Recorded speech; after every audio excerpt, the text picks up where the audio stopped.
పితా పుత్ర పవిత్రాత్మ నామమున ఆమేన్. క్రీస్తునాథుని యందు మిక్కిలి ప్రియమైనటువంటి దేవుని బిడ్డలారా, ఈనాటి వాక్య ధ్యానాంశానికి మిమ్మందరినీ కూడా ప్రేమపూర్వకముగా ఆహ్వానిస్తూ ఉన్నాను. ఈనాటి సువార్త మత్తయి సువార్త నుండి 6వ అధ్యాయము వచనములు 7 నుండి 15 వరకు తీసుకోనబడింది. ఈ యొక్క వచనాలను మనము ధ్యానం చేసినట్లయితే ఇందులో మనందరికీ కూడా ప్రభువు ఎలా ప్రార్థన చేయాలో నేర్పిస్తూ ఉన్నారు. ప్రజలందరూ కూడా ఆయన దగ్గరకు చేరినప్పుడు మీరందరూ ఇదిగో వ్యర్థమైనటువంటి పదజాలమును వాడకుండా, చెప్పిందే పదే పదే చెప్పకుండా, అన్యుల వలె ప్రార్థన చేయకుండా మీరు మంచిగా ప్రార్థన చెయ్యాలి అని వారికి పిలుపునందిస్తూ ఉన్నారు.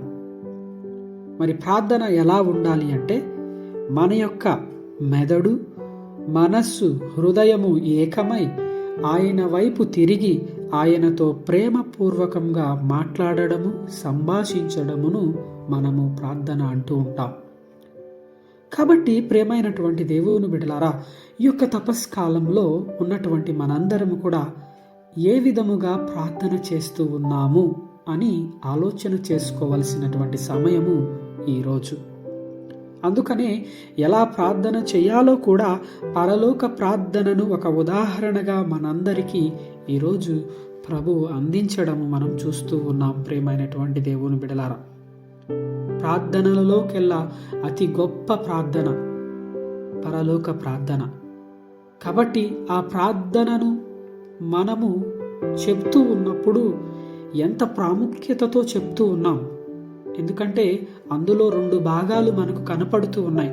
మొదటి భాగంలో ఆయనను, ప్రభువుని మనం స్తుతిస్తాము, ఆరాధిస్తాము, ఆయనను మహిమపరుస్తూ ఉంటాం.